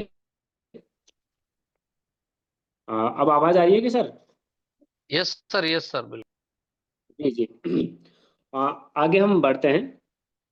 एक संपादन का काम भी है जिसमें आजकल काफी सारी किताबें छाप रहे हैं लोग, उसका संपादन कर रहे हैं। तो इसके अंदर भी जो है अच्छा स्कोप है। पत्रिका, समाचार पत्र, इस प्रकार के संपादन में जो लेख छपते हैं, इसके भी एक अच्छा पेमेंट, उनको मानदेय उनको दिया जाता है। और एक जो नई चीज अभी हमारे सामने आई है, रेडियो जॉकी, आरजे। तो इसमें भी अगर किसी को बोलने की कला अच्छी है, उसकी मास कम्युनिकेशन अच्छा है, उसकी डिलीवरिंग अच्छी है, तो वो आरजे का भी काम कर सकता है। एक नई पोस्ट और बनाई है कुछ प्राइवेट सेक्टर्स ने, इवेंट ऑर्गेनाइजेशन के अंदर ही जो बड़े बड़े कार्यक्रम होते हैं, चाहे वो स्टेट लेवल का हो चाहे नेशनल लेवल का हो, उसमें मन संचालन जिसको कह सकते हैं, एंकर की भूमिका निभाने के लिए भी ऐसे लोगों को वो हायर करते हैं जिनकी बोलने की कला बहुत अच्छी हो, शायरन अंदाज हो। पब्लिक डीलिंग ऑफिसर की बात करें, बहुत सारे एनजीओ ऐसे हैं जो इस प्रकार के लोगों को वो अपने यहाँ रखते हैं और उनको अच्छा मानदेय, उनको अच्छा वेतन देते हैं। काउंसलर भी एक अच्छा विकल्प है, क्योंकि बड़ी बड़ी जो इंस्टीट्यूट हैं, चाहे वो एजुकेशन की हो, मेडिकल की हो, और फैमिली कोर्ट की बात करें, चाहे परिवार कल्याण की बात करें, वहाँ पर काउंसलर आजकल रखे जा रहे हैं। क्योंकि काउंसलर आजकल इसलिए भी आवश्यकता हो गई है, क्योंकि बहुत सारे मैटर्स ऐसे होते हैं जहाँ पर बैठ करके बात करने से उनको सुलझाया जा सकता है। तो इन लोगों की भी बहुत अच्छी ज़रूरत है, और ये वो लोग कर पाते हैं जिनकी अ, अभिव्यक्ति अच्छी है। ट्रांसलेटर का काम भी किया जा सकता है, अनुवाद जिसको कह सकते हैं हम, भाषाओं में अनुवाद, जैसे हिंदी से अंग्रेजी में, अंग्रेजी से किसी फ्रेंच में, जापानी, चाइनीज, इटालियन, ऐसी भाषाओं के द्वारा भी अच्छा मुनाफा हम कमा सकते हैं। क्योंकि हम देखते हैं गाइड के रूप में, टूरिस्ट गाइड जो वो व्यक्ति बनता है जो बहुत सारी भाषाओं को जानकार होता है, और वो अपना अच्छा काम चला रहा है, बड़े बड़े पैकेज लेता है। मैं ऐसे मित्र को जानता हूँ जो कम से कम भी 10 से 15 भाषाओं को जानता है, और उसने 3 बार तो हमारे विद्यालय में विजिट करवाई है बाहर के फॉरेनर्स को ला करके। और वो जिस देश का वो व्यक्ति होता है उसको उसी भाषा में बात करता है, फिर हमसे हिंदी में और इवन मारवाड़ी में भी बात करता है। तो ऐसे लोगों के भी पास में बहुत अच्छे स्कोप हैं। अनाउंस करने वाले लोग आप देखते ही हैं, रेलवे स्टेशन पे बैठते हैं। एयर इंडस्ट्री की बात कर दें, वहाँ पर भी ऐसे लोगों को वो प्राथमिकता देते हैं जिनकी आवाज़ अच्छी हो, जिनके बोलने का तरीका अच्छा हो, अभिव्यक्ति उनकी अच्छी हो, अभिव्यक्ति कौशल उनका अच्छा हो। तो ऐसे लोगों के पास में भी आजकल बहुत अच्छे विकल्प हैं। दूसरी अब हम बात करें, अभी आजकल हम देख भी रहे हैं कुछ मंचीय कवि हैं जो बहुत अच्छा पैसा कमा रहे हैं। मंच पे अपने वो 20 मिनट आधा घंटे का अपना एक कवि सम्मेलन करते हैं, और उसके एवज में बहुत अच्छा पेमेंट उनको दिया जाता है। जैसे कुमार विश्वास की बात करें, और वो अपने थोड़े से समय के लिए जो है एक मोटी फीस ऑर्गेनाइजेशन से लेता है। मंगलेश डबराल है, राहित इंदौरी है, साहिल लुधियानवी है, ऐसे हजारों हमारे सामने ऐसे लोग हैं जो ये काम कर रहे हैं, और इसमें बहुत अच्छा स्कोप भी है। लेकिन मैं बार बार इसी चीज़ को रिपीट कर रहा हूँ, क्योंकि ये सारा जो है वो रुचि का विषय है। हम किसी को दबाव डाल करके किसी बच्चे को इस तरह तरफ नहीं मोड़ सकते। अगर उसमें रुचि है तो वो कर सकता है, और ये रुचि उसको 11वीं 12वीं में ही, या इवन स्कूल एजुकेशन से ही उसको ये पहचाननी पड़ेगी कि मेरी रुचि किस में है और मैं क्या करना चाहता हूँ। अगर वो मान लीजिए ये करना चाह रहा है कि मुझे अभिव्यक्ति के अंदर काम करना है, तो उसे ये सजेशन भी दूंगा मैं कि अपने स्कूल लेवल पे ही छोटे छोटे जो कार्यक्रम होते हैं उन पे वो अपनी भागीदारी निभाए, मंच पे बोले। 26 जनवरी 15 अगस्त को जो कार्यक्रम होते हैं उनमें वो पार्टिसिपेट करे, और जो बाकी स्कूल में कार्यक्रम होते हैं, जो समाज में बाहर अपने परिवेश में वो कार्यक्रम होते हैं, उनमें बढ़ चढ़ करके भाग ले, ताकि उसकी स्किल और निखर के आए। एक आजकल नया एक और चीज चली है, टैग लाइन देने के लिए। छोटी छोटी टैग लाइन देते हैं कुछ लोग, और वो काफ़ी फेमस होती है। ठीक है, तो इस प्रकार के भी उनको मानदेय अच्छा दिया जाता है, क्योंकि जिसको टैगलाइन जो देगा वो उसके एवज में कुछ पैसा उन लोगों से लेगा। तो ये भी एक अच्छा है। मीडिया आजकल चल ही रहा है, क्योंकि सारा खेल एक तरह से मीडिया का ही है। जिसकी अभिव्यक्ति अच्छी है वो मीडिया के अंदर अपना नाम कमा लेगा। ललन टॉप को कौन नहीं जान रहा है, घर बैठे पैसे कमा रहा है। संजीव कौशल हैं जो बहुत अच्छी कविता पाठ करते हैं, लोगों कविता, और उसके व्यू लाखों के अंदर उसके व्यूज आते हैं वीडियो के। तो ये ऐसे लोग हैं जो घर बैठ करके और अपना काम कर रहे हैं, और अपनी उस अभिव्यक्ति के कौशल से पैसा कमा रहे हैं। ज्वलंत विषयों को लेकर के हम बुक राइटिंग भी कर सकते हैं, लिख सकते हैं, शोध कर सकते हैं, क्योंकि वहाँ पर भी अभिव्यक्ति कहीं ना कहीं हमारे अंदर होनी चाहिए। हम कुछ जो बड़े लीडर्स हैं, वो लीडर्स चाहे पॉलिटिकल हो, चाहे सोशल हो, चाहे और किसी क्षेत्र के हों, उन लीडर्स की बायोग्राफी लिख सकते हैं। लिखने का जो हमारा हुनर है, उससे बहुत ज़्यादा लोगों तक हमारी पहुंच बनेगी और कहीं ना कहीं एक नाम बनेगा और पैसा भी उससे मिलेगा। जितनी किताबें बिकेंगी उतना हमें मिलेगा। बाल साहित्य में भी काम कर सकते हैं, क्योंकि आज की ज़रूरत है। इस भाग दौड़ भरी जीवन के अंदर हमने बचपन को जिस तरह से पीछे छोड़ दिया है, तो आज ज़रूरत ये भी है कि बाल साहित्य भी काम करना होगा। पत्रिका लेखन है, कविताएं हैं, ऐसे छोटे छोटे बच्चों के लिए कहानी कविताएं लिख करके गीत और उन बच्चों के तरह की पब्लिश करें। आजकल अपने जयपुर की एक संस्था है, पंडित जवाहरलाल नेहरू बाल साहित्य संस्थान। ये जो भी बाल साहित्य में काम करने वाले लोग हैं उनको प्रमोट करती है। अगर उनके पास में कुछ मटेरियल है तो वो पांडुलिपि लेते हैं और उसको छापते हैं और उसके एवज में उसको पैसा भी दिया जाता है। तो ये भी एक अच्छा स्कोप है। अगर उसकी स्तरीय है, मान लीजिए कोई बाल साहित्य में नहीं लिख रहा है लेकिन दूसरे साहित्य है, प्रौढ़ साहित्य है, तो उसके लिए राजस्थान साहित्य अकादमी जो है वो भी उनको विभिन्न प्रकार की योजनाएं होती हैं, जिसमें पांडुलिपि चयनित भी करती है, छपी हुई किताबों पे मानदेय देती है। जो लोग इस फील्ड में काम कर रहे हैं साहित्य में, उनको समय समय पर उनकी आर्थिक मदद के लिए कुछ प्रोत्साहन राशि दी जाती है। ऐसे बहुत सारी चीजें हैं। और एक नई जानकारी मैं आप लोगों के साथ में शेयर करूं, राजस्थान साहित्य अकादमी का एक प्रोग्राम होता है जिसमें वो ऐसे लोगों को हायर करते हैं, ऐसे लोगों को चुनते हैं जो अपनी मौलिक रिसर्च करना चाहते हैं साहित्य के ऊपर। वो उनको मासिक कुछ मानदेय दिया जाता है और एक निश्चित टाइम दिया जाता है कि आपको इस विषय के ऊपर आपको रिसर्च करके और 3 महीने या 6 महीना 5 महीने जो भी उनको समय दिया जाता है उसमें जमा करवाना होता है। और उस टाइम पीरियड का काफी सारा पैसा उसके ऊपर अकादमी खर्च करती है। अकादमी उसको काफी मानदेय देती है। एक तरह से यूं कह सकते हैं कि उसका जितना भी खर्चा होता है, चाहे वो रिसर्च से रिलेटेड हो, उसका रहना खाना पीना होटल का सारा खर्चा जो है अकादमी की तरफ से भी दिया जाता है। तो ऐसी कई सारी योजनाएं हैं जिनके बारे में हम जानते नहीं हैं। सोशल मीडिया के ऊपर आज इन्फ्लुएंसर बन करके भी बहुत अच्छा काम किया जा सकता है। पॉडकास्ट की बात करें, इनके भी बहुत अच्छा विकल्प है हमारे सामने। लेकिन ये सारे काम हम तब कर पाएंगे जब साहित्य में हो, चाहे हम अभिव्यक्ति की बात करें, जब हम अधिक से अधिक किताबें पढ़ेंगे तब हमारा ज्ञान और पुष्ट होता जाएगा, हमारे शब्द भंडार बढ़ेगा। मैं बच्चों को भी यही कहना चाहूंगा कि वो अगर इस फील्ड में आने की सोच रहे हैं तो उन्हें बहुत अधिक से अधिक किताबें पढ़िए, अधिक से अधिक चीजें पढ़िए, ताकि आपका जो व्याकरण है वो मजबूत हो, आपका शब्द भंडार बड़ा बने, मजबूत बने, ताकि आपको और अच्छे विचार आए।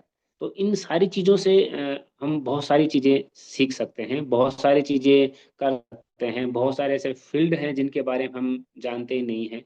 और खासकर से अगर मैं मेरे समाज की बात करूं तो साहित्य के अंदर गुर्जर समाज के लोग बहुत कम हैं। बहुत क्या गए कि जितना हमारा जनसंख्या है उतनी उससे भी लेवल से बहुत कम है। गिने चुने नाम है जिनके बारे में हम जानते हैं। और साहित्य में अब तो जरूर कुछ लोग दिखने लगे हैं नए। और एक अच्छी बात ये भी है कि कुछ नए लोग इसमें आ रहे हैं। बाकी अभी भी हम बहुत पीछे हैं, इसमें काम करना होगा। यहाँ एक चीज और मैं स्पष्ट कर दूं, क्योंकि समय की अपनी सीमाएं होती हैं, काफी समय निकल गया है। अभिव्यक्ति को अभी भी लोग केवल साहित्य से जोड़ करके देखते हैं, जबकि अभिव्यक्ति साहित्य से इतर भी है। जैसे मैंने अभी पहले बात रखी है कुछ कोर्सेज के बारे में, जो अलग अलग यूनिवर्सिटीज कोर्स करवाती हैं। कुछ काम जैसे पत्रकारिता है, काउंसलर है ना, लीडरशिप की है, टूरिस्ट गाइड की है। तो ये ऐसे काम हैं, ऐसे जॉब हैं जो हमें हम जॉब भी दिला सकते हैं और हमारी जो रुचि है उसकी भी पूर्ति कर सकते हैं। तो क्योंकि समय है काफी हुआ है, तो मैं अपनी बात को यहीं संक्षिप्त रूप में समाप्त करता हूँ। इससे रिलेटेड जो भी कोई क्वेरीज हो तो निश्चित रूप से आप रखिए, मैं कोशिश करूंगा कि आपको संतुष्ट कर पाऊँ।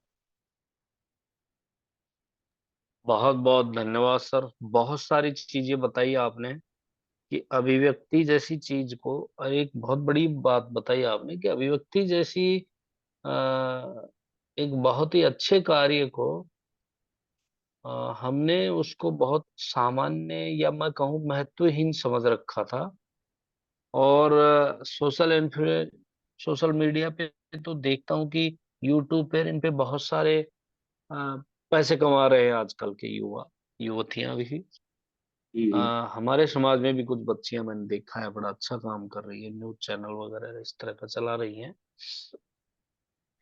पर आपने कई ऐसे फील्ड बताए, तो उनमें जाएं कैसे, ये है हाँ, कुछ चीजों की बिल्कुल। समस्या यहाँ आती है। मैं जैसे इस रेडियो पे बात जॉकी बने तो कैसे जाएं? जी।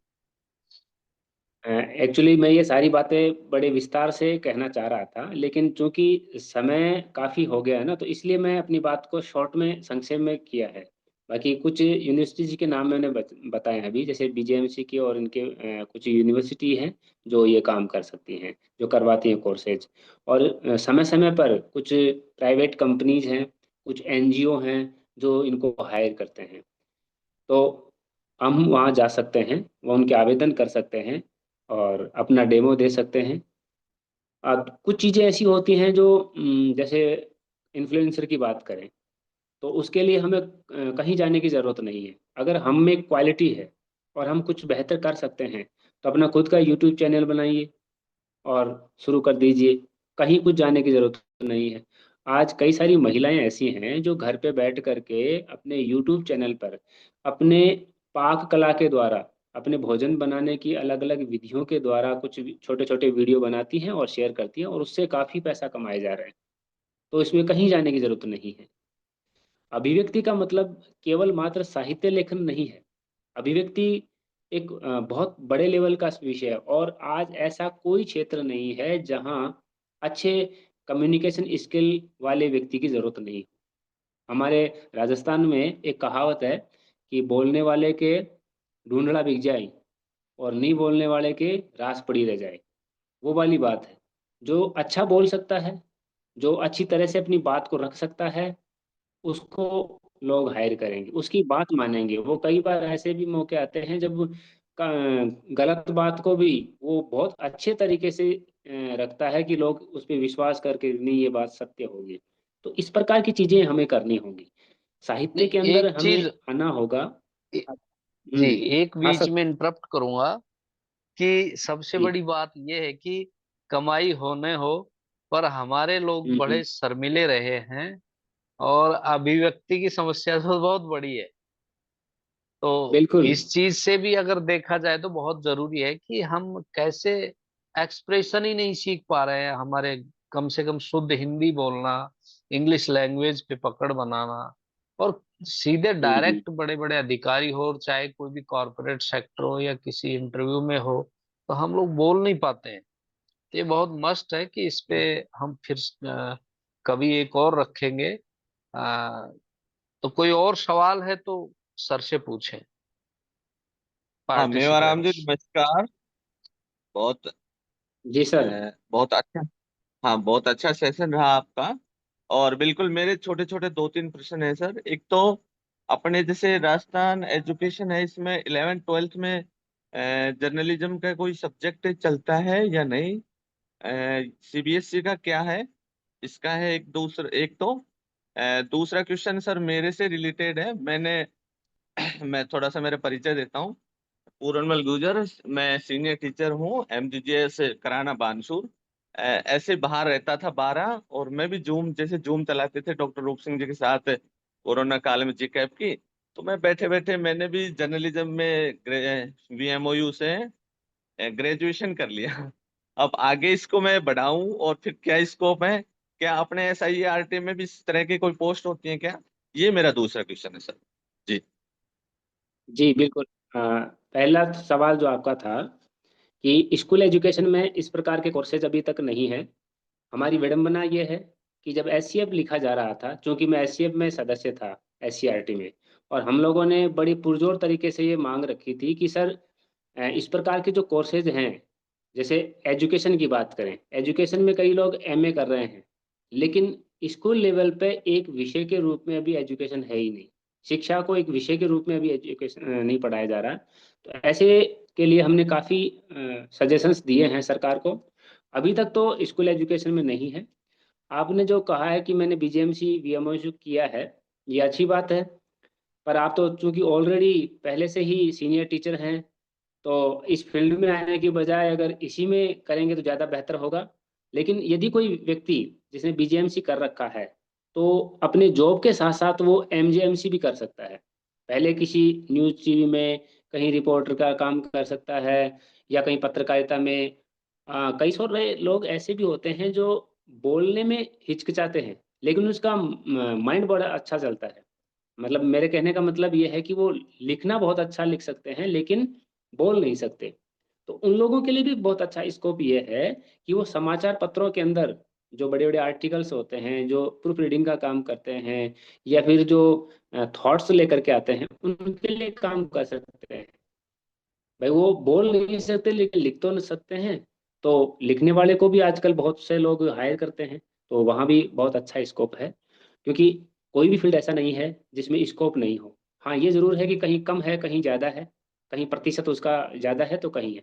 ये जो अभिव्यक्ति वाली फील्ड की हम बात कर रहे हैं, क्योंकि यहाँ पर लोग बहुत कम है, इसलिए हमें ऐसा लगता है कि, और चूंकि ग्रामीण परिवेश में तो ये नाम मात्र का है, ये लोग इससे अनभिज्ञ हैं, जानते ही नहीं है कि कम्युनिकेशन स्किल से क्या क्या किया जा सकता है, क्या हो सकता है। तो हमारे लिए तो ये एक नया विषय है, ये कह सकते हैं हम। तो जबकि नया नहीं है, ये काफी समृद्ध विषय है। तो इसमें बहुत संभावनाएं हैं, और आने वाले समय में मुझे लगता है कि इसकी इतनी सारी संभावनाएं बढ़ेंगी, क्योंकि आजकल कुछ प्राइवेट स्कूल जो है वो कम्युनिकेशन स्किल जिसकी अच्छी है उसको हायर करते हैं, वो अपने यहाँ नौकरी पे रखते हैं। उसको पढ़ाना नहीं है, केवल जो पब्लिक डीलिंग का काम करना है, जो पेरेंट्स आते हैं उनसे बात करनी है, अपनी स्कूल की जो चीजें हैं उनको लोगों के सामने पेश करना है, बस ये काम है उनका, और उनको बहुत अच्छा मान दे देते हैं। बहुत कॉलेज भी ऐसे करते हैं, कुछ यूनिवर्सिटी, प्राइवेट यूनिवर्सिटी हैं वो भी ये करती हैं, कुछ इंस्टीट्यूट कर रहे हैं। और आपने तो देखा होगा कि जो कोचिंग इंस्टीट्यूट हैं, ये तो बहुत सारे लोगों को ऐसे रखते हैं जो बड़े बड़े सेमिनार आयोजित करते हैं, और सेमिनार में अपने कोचिंग का प्रचार प्रसार करते हैं। तो ऐसे लोगों को वो हायर करते हैं, और एक अच्छा मुनाफा उनको दिया जाता है, अच्छा पेमेंट उनको दिया जाता है। तो इसमें अपार संभावनाएं हैं सर। और भी कोई इसी साथी का कोई क्वेश्चन हो? अ, माफी इसलिए भी चाहूंगा मैं कि मैं काफी सारी चीजों को इसलिए नहीं बता पाया और बोल नहीं पाया कि समय काफी हो गया था। और मुझे लगता है कि 1 घंटे से ज्यादा लोग जुड़े रहते हैं तो फिर थोड़ा सा उबाऊपन आ जाता है। हम नेक्स्ट टाइम कभी इस विषय पे भी और बात कर लेंगे। और यदि किसी साथी को कोई सवाल हो तो वो पर्सनली भी संपर्क कर सकता है। हाँ सर, एक क्वेश्चन हाँ मुझे जी। पूछना था आपसे। जी। मैं बीना धबाई बोल रही हूँ जयपुर से सर। जी कहिए मैम। आपने अभी बताया कि कम्युनिकेशन में काफी कुछ स्कोप है, तो इसके बारे में आप थोड़ा सा बताइए कि मुझे ये आपका अच्छा लगा कि कोई बोल नहीं पाता है तो कोई अच्छा बोल लेता है, तो कोई अच्छा लिख लेता है, जैसे मैं बोल लेती हूँ अक्सर लोग कहते हैं। तो इसके जी, अंदर क्या स्कोप है, आप मुझे बताइए थोड़ा सा। वैसे तो मैं जो बात कर रहा था वो काफी ये सारी बातें मैंने कम्युनिकेशन के लिए ही की है। फिर भी हाँ मैं एक जी बार जी, और, सुनी मैंने। जी, और एक बार और रिपीट कर देता हूँ। जी कुछ लोग जो अच्छा बोल लेते हैं उनके लिए, मंच पे अच्छा बोलने वालों के लिए बहुत सारे विकल्प हैं, बहुत सारे अच्छे स्कोप हैं। कई सारे इवेंट्स ऐसे होते हैं जिनके लिए उनको हायर किया जाता है, और वो उसके एवज में बड़ा अच्छा मानदेय लेते हैं, पैसा लेते हैं। लेकिन जो लोग अच्छा बोल नहीं पाते लेकिन लिखना अच्छा आता है उनको, जैसे मैं मेरी बात करूं, मैं बोलने से ज्यादा लिख अच्छा लेता हूँ। जी कविता लेखन के लिए जैसे अभी सर कह रहे थे कि मैं बहुत अच्छी कविताएं लिखता हूँ, ये तो पाठकों का है प्रेम। बाकी उन लोगों के लिए भी एक अच्छा स्कोप ये है कि कई सारे बड़ी कंपनियां आज अपने आइडिया, और जो खासकर से एजुकेशन पे काम कर रही हैं ना, ऐसे एनजीओ ऐसे लोगों को हायर करते हैं जिनको कुछ टॉपिक दिया जाता है कि आप इस टॉपिक पे इतना सारा मैटर लिख करके हमें दीजिए। क्योंकि आज एआई का जमाना चल रहा है, जी जी आप डायरेक्ट एआई से कह दीजिए मुझे ये वाला एक चैप्टर लिख कर दे दिए, आपको 2 मिनट के अंदर मिल जाएगा। लेकिन एआई से लिखा हुआ और मौलिक, दोनों में बड़ा फर्क होता है, देखते ही पता चल जाता है। आजकल लोगों को एक पास में ऐसे ऐसे टेक्निक हैं जो आर्टिकल लिखा होता है उसको तुरंत 1 सेकंड में पता कर लेते हैं कि ये एआई से लिखा हुआ है या इसका मौलिक है। तो जो मौलिक होगा ना उसकी तो कोई तोड़ है ही नहीं। तो ऐसे लोगों को वो हायर करते हैं। कई सारे जी एनजीओ ऐसे हैं जो धरातल पे काम जैसे करते हैं, जो रिसर्च का जैसे काम, जैसे रूम टू रीड है, क्षमतालय है, पिरामल फाउंडेशन है, ऐसे बहुत सारे एनजीओ हैं, क्योंकि ये एजुकेशन में काम करते हैं। तो ये उन लोगों को लेते हैं जिनकी बोलने की कला अच्छी है, या फिर बोलना उनको अच्छा नहीं है लेकिन उनका लेखन अच्छा है, उनके मौलिक विचार अच्छे हैं, आइडियाज अच्छे आते हैं उनको, तो वो उन लोगों को भी रखते हैं, क्योंकि उनको आइडिया चाहिए। एक्सप्रेस कर तो कोई भी कर सकता है, उसको बोल करके तो कोई भी बता देगा, लेकिन मूल जो आइडिया होता है मौलिक, उन लोगों को भी वो हायर कर सकते हैं। तो बहुत सारी संभावनाएं हैं यहाँ पर। लेकिन समस्या ये भी है हमारे सामने कि हम अपने परिवेश को जब देखेंगे आसपास, तो काफी सारे लोगों को हम जब देखेंगे तो कोई एक आध ऐसा नजर आएगा जो मास कम्युनिकेशन की बात करेगा या अभिव्यक्ति में करियर की बात करेगा। तो इसलिए हमें क्या लगता है कि यार हमारे तो आसपास में जान पहचान का एक ही व्यक्ति नहीं है इस फील्ड में, तो यहाँ तो संभावनाएं नहीं है। जबकि संभावनाएं हैं, केवल हम लोग नहीं है वहां पर, ये बात है। जी, thank you sir. Bina ji, radio jockey के रूप में आप, आपकी आवाज भी बता रही है और सचमुच में आप बहुत अच्छा बोल रहे हो, तो ये भी एक अच्छा ऑप्शन है, तो आप ट्राई आपने करें। कहा था मेरे को, तब मैंने सोचा आज मैं सर से पूछ ही लेती हूँ। नहीं नहीं, बिल्कुल नहीं, आप इसमें ट्राई करें। रेडियो जी। जॉकी के लिए भी अच्छा है। देखो इसमें दो तीन चीजें होती हैं। एक तो एफएम, जो आप सब लोग जानते ही हैं, हम लोग जानते हैं, एफएम पे वो लोग ज्यादा काम करते हैं जिनको बोलना अच्छा आता है। तो एक तो जी। इसके थ्रू हम अपना करियर बना सकते हैं। दूसरा क्या कर सकते हैं, हम अपना खुद का चैनल बना सकते हैं। एक अपना खुद का चैनल बना लो और उसमें छोटे छोटे वीडियो बना बना करके आप पोस्ट करते रहिए। जैसे जैसे आपके फॉलोवर्स बढ़ते जाएंगे, तो एक समय आएगा जब खुद आपको उन चैनल वाले जो है, जैसे आपका चैनल है यूट्यूब पे, आप शेयर कर रही हैं, लाखों में अगर व्यू आ रहे हैं, तो लोग यूट्यूब वाला आपको पैसे देगा, तो आपको कहीं जाने की जरूरत नहीं है। और एक अपनी खुद की भी तो मार्केटिंग हो रही है, अपनी जो रुचि का काम कर रहे हैं, तो वहाँ भी अपने को खुशी मिलती है कि इतने सारे लोग मुझे देख पा रहे हैं। कई सारे ऐसे लोग हैं जो बहुत कम पढ़े लिखे हैं, मैं देखता हूँ यूट्यूब पे, और हाँ। आजकल तो क्योंकि रील का जमाना है, तो रील पे देखना आप, बहुत सारे ऐसे लोग हैं जो बहुत कम पढ़े लिखे हैं, लेकिन लाखों में उनकी व्यूज व्यूज हैं, आते हैं। और फॉलोअर्स भी उसको हैं, हाँ, देखा है। बिल्कुल फॉलोवर्स हैं, लाखों में उनके फॉलोवर्स हैं, लाखों में उनके व्यूज आते हैं, लाइक कमेंट आते हैं, तो वो उनको पैसा तो मिल ही रहा है ना। तो ये कहीं ना कहीं एक उनको प्लेटफॉर्म मिला है। अच्छा, एक अपने इसमें एक नया अपने चीज समाज और वाले तो जोड़िए। सिर्फ फालतू की चीजें ज्यादा देखते हैं। ऐसा कोई वीडियो डालते हैं ना ज्ञानवर्धक, तो उसको देखते और नहीं है। उसको नहीं देखते, ये तो बिल्कुल सही कह रही हैं हाँ, हम। ये अच्छा, कोई एक कुछ चीज भी और। गुजर समाज के जो वीडियो हैं वो मैंने देखे हैं कई बार। मेरा एक चैनल था, उस पे मैंने वहां के वीडियो डाले, इतने व्यूज आए। वैसे कोई ढंग का वीडियो डाला, उसके व्यूज ही नहीं है। तो मैंने कहा अपना समाज तो अपना समाज ही है। ये नहीं हमारी नहीं विडंबना बीना है। जी, हाँ, बीना जी ये हमारी आप विडंबना ट्राई। है। हाँ हाँ, बोले। हाँ, मैं बोलिए एक चीज और इसमें ऐड करना चाहूंगा। जी। आजकल एक नया, एक और लोग, खासकर से महिलाओं ने और पुरुषों ने भी अपने एक पैटर्न बना लिया है कि अपने वीडियोज वो डाल रहे हैं शुरुआत में, थोड़े थोड़े उनके व्यूज आए हैं, कुछ फॉलोअर्स बढ़े हैं, तो उनको उन्होंने अपने व्यवसाय से जोड़ दिया। उदाहरण के तौर पर मैं बताऊं कि एक महिला है, उन्होंने पहले छोटे छोटे वीडियो बनाए गानों पर, फिल्मी गानों पर, शेयर किया, उनके व्यूज आए, उनके फॉलोअर्स बढ़े। अब उन्होंने क्या किया कि ये कपड़ों की दुकान खोल ली, और नए नए हाँ, कपड़ों के जो है उस प्रकार के वीडियो वो डाल रही है, और उसके ऑनलाइन ही खरीद रहे हैं लोग। बिल्कुल वो सर। इस देखिए ये मैंने अच्छा सा देखा है, ड्रेस। कई हैं हाँ ऐसी। तो पहले कुछ और वीडियो बना रही है, फिर अब कपड़ों का कर रही है ऐड, बस उनके कपड़े बिक रहे हाँ, हैं। कपड़े, ये हाँ, तो उनका व्यवसाय चल रहा है। और एक पाक कला में एक महिला है, उन्होंने अपने वीडियोस डालती रहती हैं, और उनके ऑनलाइन बिकते हैं। मतलब पूरा का, आप उससे कुछ भी खरीद लीजिए, अचार खरीद लीजिए, सब्जी बना के, या पास्ता, कोई भी आइटम ऑर्डर कर दीजिए, आपके घर पहुंच जाएगा 2 दिन में, 1 दिन में, या तुरंत।